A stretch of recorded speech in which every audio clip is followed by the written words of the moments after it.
अस्सलाम वालेकुम my YouTube family, कैसे हैं आप सब। उम्मीद करती हूँ सब ठीक ठाक होंगे। अल्हम्दुलिल्लाह मैं भी बिल्कुल ठीक ठाक हूँ।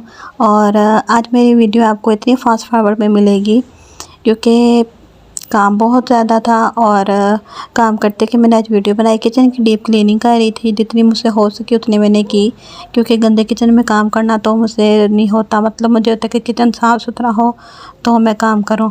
और यहाँ पे मैं ऊपर शेल्फ़ की जो चीज़ें थी वो समेट रही थी। कुछ काम थे जो एक चावल की ये सामने पड़े हुए हैं, वो चावल अंदर रखने थे तो वो ना मुझसे नहीं उठाए गए। फिर मैंने कोशिश की कि उठाने के हम बीच में पतीले में कन्वर्ट कर सके इसको, हमसे नहीं हुए। तो सिलेंडर हमारा ख़त्म हो गया था। अब वो जो सिलेंडर बढ़वा के लाए थे, पता ना गैस तो आती ही नहीं है हमारी, तो गैस बिल्कुल भी नहीं आती। सुबह 1 घंटे के लिए आती है, उसके बाद फिर चली जाती है। तो वो सिलेंडर बढ़वा कर लाए थे, तो फिर उन्होंने फिर चावल भी उसमें ट्रांसफ़र कर दिए। और बकाया काम जो सा था वो मैंने ऊपर से सारा शेल्फ़ साफ़ किया, बर्तन उठाए, क्लीन किए, और ऊपर से शेल्फ़ भी क्लीन कर रही हूँ। बहुत डस्ट पड़ जाती है ना, डेली के डेली ना भी काम करो तो। गंदे किचन में तो वैसे भी काम करना ना बहुत मुश्किल होता है, मैं तो नहीं कर सकती। मतलब किचन साफ़ सुथरा होना चाहिए, फिर काम करने का मज़ा भी आता है। तो अम्मी जी ने बर्तन वॉश कर लिए थे, चूल्हा भी धोने वाला था वो धो लिया था, और मैंने सारे किचन की क्लीनिंग कर ली। और अगर मैं वीडियो को फास्ट फॉरवर्ड पे ना लगाती तो आपने काम देख देख के ना बोर हो जाना था। इतनी स्पीड से काम होने लगे तो क्या ही बात है जी, इधर काम शुरू करो इधर काम ख़त्म हो जाए तो ज़बरदस्त काम हो जाता है। लेकिन जब काम करने लगो ना तो काफ़ी टाइम लग जाता है और स्लोली स्लोली काम होता है। हालांकि मैंने बड़ी स्पीड मारी थी, करने की कोशिश की थी कि जल्दी जल्दी से काम हो जाए और हम टाइम से फ्री हो गए थे। लेकिन वीडियो को फिर मैंने कहा आप लोग ज़्यादा पकना ना जाओ, ऐसे स्लोली स्लोली काम देख देख के मैंने उसको इतनी फास्ट कर दिया कि बस ऐसे ऐसे चुटके बजा के ना फटाफट से काम हो गया। गैस बिल्कुल भी नहीं थी आ रही, सुबह की मैंने चाय भी नहीं थी पी हुई, और मेरे सर में ना हल्की हल्की दर्द भी शुरू हो गई थी, क्योंकि मॉर्निंग में 1 कप चाय तो मस्ट होता है ना, सर्दी हो या गर्मी हो। तो फिर यहाँ पे हो गया था दोपहर का टाइम, और लेफ़्ट ओवर कोई सालन भी नहीं पड़ा हुआ था फ्रिज में जो हम खा सकते। तो हमने यहाँ पे खाना बनाना था, 2 खाने तैयार करने थे। और गैस बढ़वा के ले आए थे अब्बू जी, लेकिन वो चूल्हे में ना पता नहीं कोई प्रॉब्लम हो गई थी, वो चल नहीं रहा था। तो उसकी वजह से हम फिर बैठ गए ऐसे ही। फ़ोन किया अब्बू जी को, वो कहते फिर मेरा वेट करो, मैं आऊँगा तो फिर मैं ठीक करूँगा। तो हमने कहा चलो हम तब तक ना जो मसाला वो रेडी करके रख लेते हैं, और जैसे गैस आ जाएगी या सिलेंडर वाला जो चूल्हा है वो ठीक हो जाएगा तो हम अपना जो काम है उसको स्टार्ट कर देंगे। तो यहाँ पे हमने जो अपनी कुकिंग है वो स्टार्ट कर दी है। एक तरफ हमारे पास बन रहा है जी आलू गोभी का सालन बन रहा है, और दूसरी तरफ हम बनाएंगे चिकन।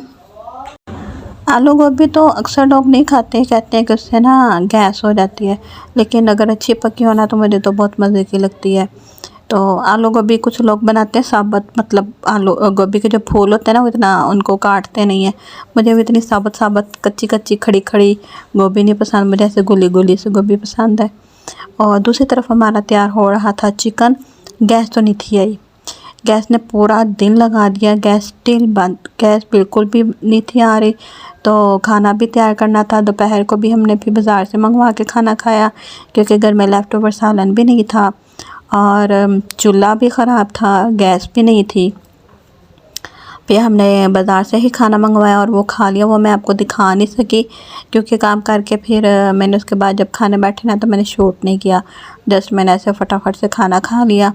और अब शाम का टाइम था, शाम को भी अब खाना खाना था, इसलिए हमने सोचा कि हम ना सिलेंडर पे ही खाना बना लेते हैं। चूल्हा से करवा के ले आए थे अब्बू जी, और यहाँ पे जो हमारे सालन हैं वो रेडी हो गए हैं। दोनों सालन हमारे जो रेडी हो चुके हैं, सालन तैयार करके रख लेंगे, और जब खाना खाना होगा तो रोटियां बाज़ार से पकड़ लेंगे और हम खाना खा लेंगे। तो यहाँ पे मैं बना रही थी अपने लिए चाय।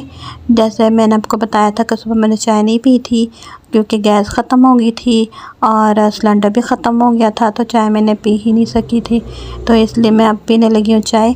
और आप देख रहे हैं साइड पे गोभी पड़ी हुई है, कि गोभी तो हमने पका लिया, तो गोभी कैसे पड़ी हुई है, गोभी ज़्यादा आ गई थी तो हमने हाफ़ गोभी पका ली थी, तो हाफ़ गोभी हमने रख ली थी कि वो फिर किसी दिन जिस दिन कोई सब्ज़ी नहीं होगी या कुछ भी नहीं होगा पकाने को, तो हम ये यूज़ कर लेंगे। हम ऐसे कर लेते हैं, अगर सब्ज़ी ज़्यादा आ जाए ना तो फिर हम ना फ्रीज़ कर लेते हैं, कटिंग करते हैं सब्ज़ी को, कट करके उसको धो के और उसको फिर हम ना फ्रीज़ कर लेते हैं। फिर जिस दिन कुछ ना हो कि कभी कभी होता है कि अब्बू जी को भी टाइम नहीं लगता कि घर में वो सब्ज़ी लेके आनी है या कुछ भी, और घर में भी ऐसा वैसा कुछ नहीं होता पकाने के लिए, तो हम फिर वही जो ऊपर फ्रीज़र में पड़ी होती है सब्ज़ी, हम उसको निकाल कर हम उसको पका लेते हैं। ना जायके में कोई फ़र्क पड़ता है, ना सब्ज़ी की पकाने में कोई फ़र्क पड़ता, मतलब एज अ टेस्ट जैसे फ्रेश सब्ज़ी पकती है वैसे ये भी पक जाती है, टेस्ट भी बिल्कुल सेम होता है। तो हम ऐसे कर लेते हैं, और बहुत सारे लोग ऐसे कर लेते होंगे कि चीज़ वो कुछ लोग तो होते हैं कि वो 1 वीक की जो वेजिटेबल्स होती है ना वो ला के तो रख देते हैं और सब बना के उनको अलग अलग पैकेट्स में ना रख लेते हैं, फ्रीज़ कर लेते हैं। तो जब जो सब्ज़ी पकानी है वो निकालते हैं और उसको पका लेते हैं। कुछ लोग ऐसे भी करते हैं, लेकिन हम पूरे वीक की तो नहीं इकट्ठी लाते, बस ऐसे कभी ज़्यादा आ गई या 2 सब्ज़ियाँ जिस दिन आ जाती हैं कि मार्केट में अगर आपको सब्ज़ी अच्छी मिल जाती है तो फिर अब्बू जी कभी कभी ना 2 सब्ज़ी इकट्ठे ले आते हैं, फ्रेश मिल रही है, अच्छी मिल रही है, रीज़नेबल मिल रही है, तो फिर ले आते हैं। तो वो फिर हम एक बना के रख लेते हैं, एक को हम फ्रीज़ कर लेते हैं, तो फिर आने वाले दिनों में फिर ऐसे ना वो यूज़ हो जाती है। और मुझे लगता है ये सिस्टम ना हर घर में ही चलता है, मतलब कि अब हर टाइम तो नहीं बाज़ार जाया जाता, कुछ सम टाइम बारिशें हो रही होती हैं या किसी और रीज़न की वजह से आप बाज़ार नहीं जा पाते हो, तो फिर घर में कुछ ना कुछ ऐसा रखा होता है जो आप निकाल लो और पका लो। तो जी यहाँ पे मेरी जो चाय है वो रेडी हो चुकी है और मैं पीने लगी हूँ चाय। और बस मेरी वीडियो यहाँ तक की थी, और इंशाल्लाह उम्मीद करती हूँ कि आपको मेरी वीडियो पसंद आई होगी। आज मैंने बहुत ज़्यादा काम किया था, मैंने पूरे किचन की क्लीनिंग कर ली थी, डीप क्लीनिंग मैंने और अम्मी ने मिलकर। चूल्हा भी साफ़ कर लिया था, ऊपर शेल्फ भी साफ़ कर लिए थे, नीचे 2 बार मैंने झाड़ू लगाया था, मतलब इतना कचरा इकट्ठा हो गया था कि 2 बार मुझे झाड़ू लगानी पड़ी। फिर मैंने वो पोछा लगाया, पोछा ही कहते हैं ना आई थिंक उसको, फिर मैंने वो भी लगा लिया और उसके बाद किचन साफ़ सुथरा हो गया, तो दिल को सुकून हो गया कि अब हम काम यहाँ पे इजीली कर सकते हैं। किचन साफ़ करके फिर हम काम करने बैठ गए थे, और यहाँ पे मैं पी रही हूँ चाय। उम्मीद करती हूँ आपको मेरी वीडियो पसंद आई होगी। और यहाँ पे जब मैं इशारे कर रही हूँ ना, या मैं अम्मी से बातें कर रही थी, तो वो बातें जो वो मैंने हम रैंडम बातें जो कहे थे वो मैंने म्यूट कर दी हैं, तो वॉइस ओवर कर रही हूँ। तो ऐसे नहीं मैं इशारे इशारे करी जा रही। मिलते हैं नेक्स्ट व्लॉग में। अल्लाह हाफिज़।